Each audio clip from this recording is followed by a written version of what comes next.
Hallo Leute und willkommen zurück zu C#.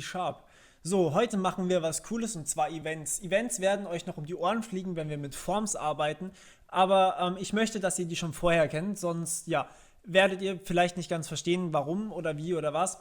Und dazu ein kleines Beispiel. Beispiele sind irgendwie immer cool. Und zwar möchte ich eine Klasse schreiben, eine Klasse, die public ist, logischerweise public class list changed. Und diese Klasse list changed soll jedes Mal irgendwas tun, wenn ein Element innerhalb dieser Liste, das soll eine Liste werden, ein verändertes Element hat. Und dazu lassen wir sie erben, und zwar von ArrayList, nicht von ArrayList, wobei, warum nicht von ArrayList? Da müssen wir allerdings hier Collections importieren und wir sagen jetzt hier, wir erben von ArrayList. So, und diese ArrayList ist sozusagen unsere Liste. Die liefert uns schon alles, was wir wollen. Und jetzt müssen wir uns nur noch darum kümmern. Was ist da los? Wurde bereits zuvor verwendet. Ist das so? Ist okay. Ist egal. Auf jeden Fall wollen wir uns jetzt darum kümmern, jedes Mal irgendeine Funktion aufzurufen, die passiert, wenn hier ein Element geändert wird. Und deswegen sagen wir jetzt hier public event. Und das ist quasi das Schlüsselwort dahinter. Und jetzt sagen wir hier, okay, changed. Changed Event Händler, upsala. Changed Event Händler, wir müssen ja noch den Typ angeben. Die Dinger nennen sich auch Event Händler und Change ist dann einfach der Name dahinter. So, und ja, jetzt müssen wir noch die Methode schreiben. Und zwar protected virtual, wir wollen das Ding ja überschreiben. Void onChanged.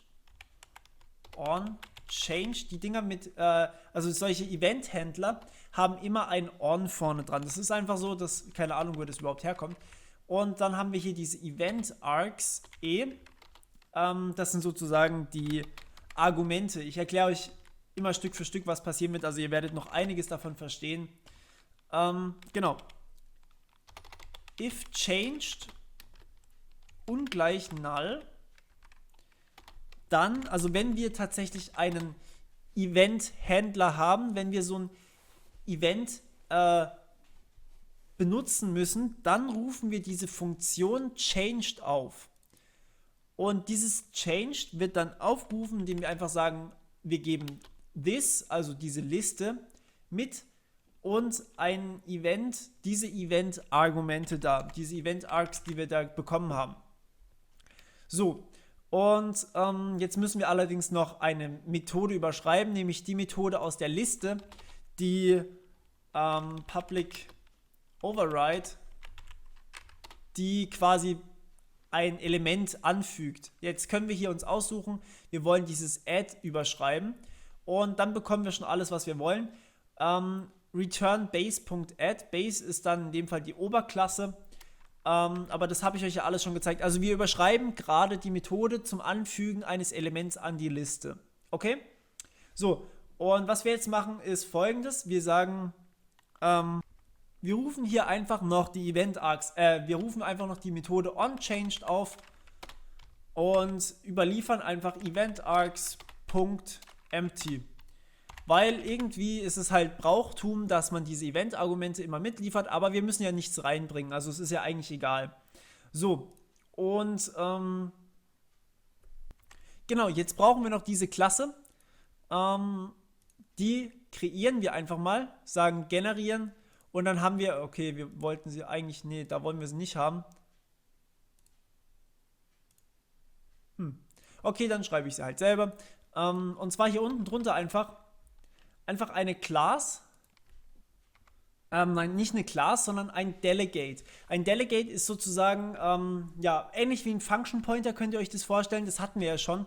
Und das schreiben wir jetzt einfach hier oben hin über die Klasse drüber und sagen public delegate void und sagen hier changed event handler.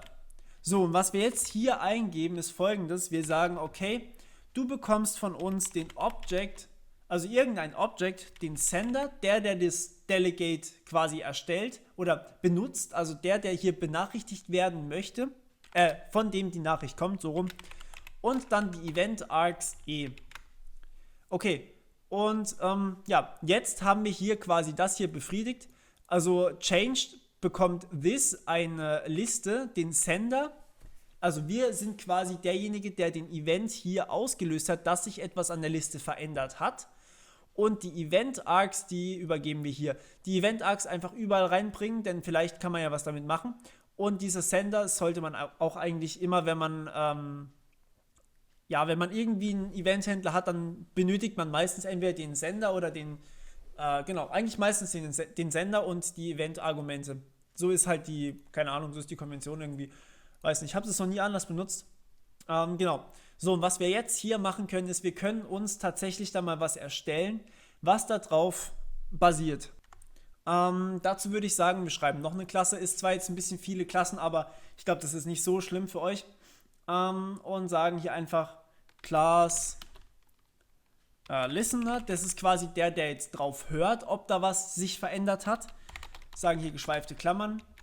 Und hier drin haben wir logischerweise die Liste, also private oder auch public, ist völlig egal eigentlich, public, die list changed, sagen wir list dazu, und dann haben wir ein public event, nicht event, einfach nur public listener, also der Konstruktor dafür.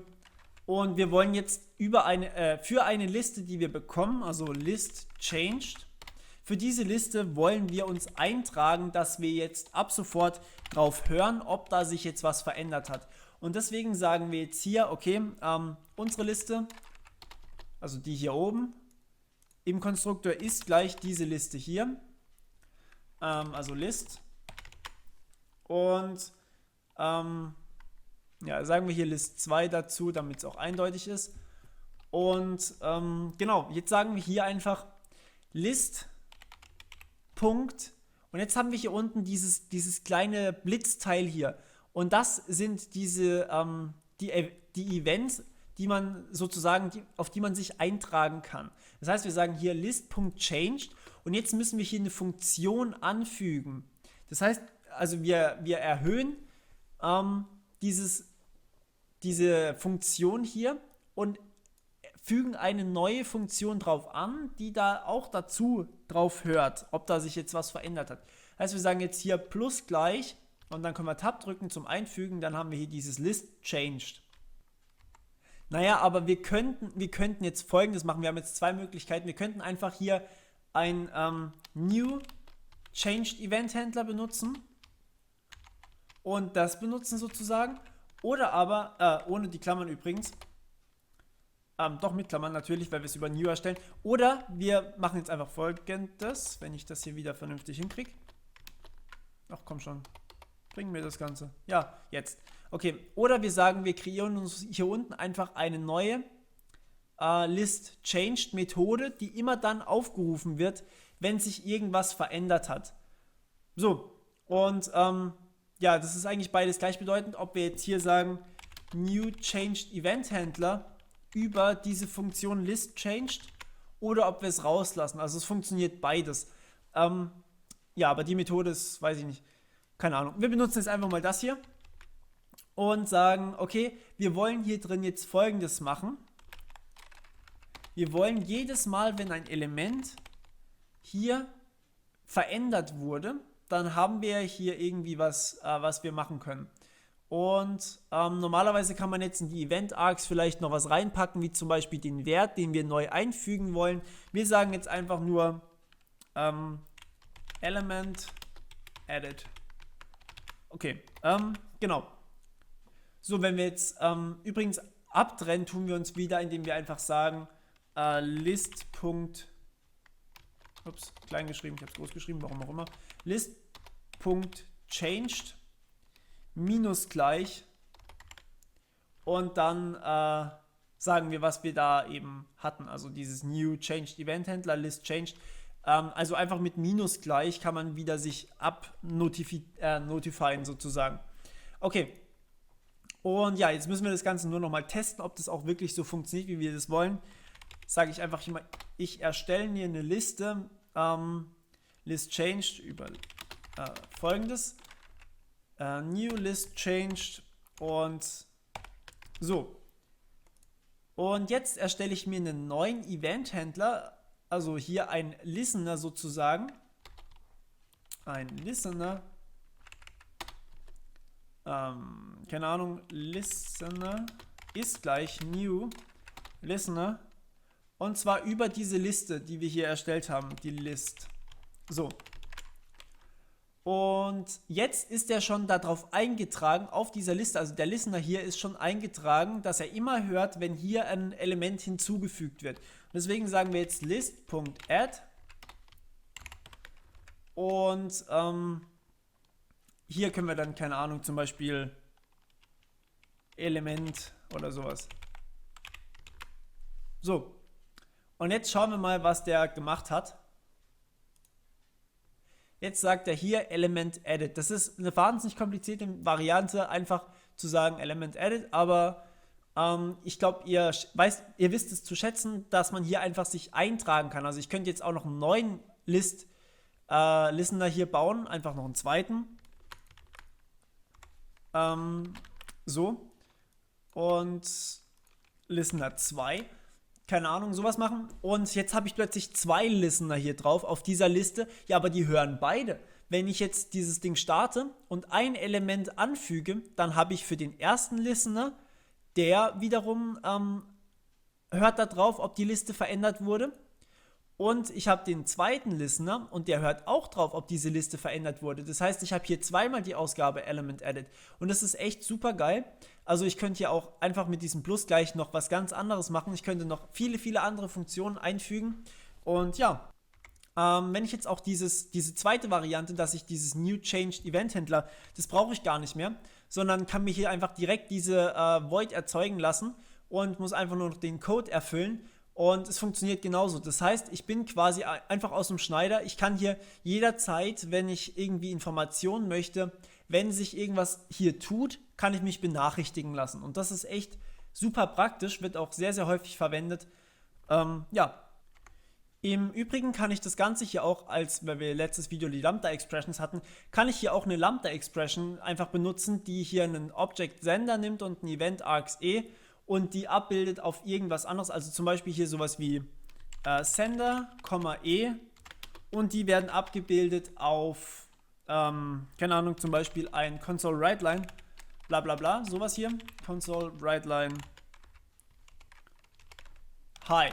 Sowas ist durchaus auch in Ordnung, wenn ich hier das Semikolon zumindest noch mache. So, dann kriege ich hier zweimal Hi raus. Das heißt, ich kann das hier wirklich in allerknappster Form hinschreiben und es ist völlig in Ordnung.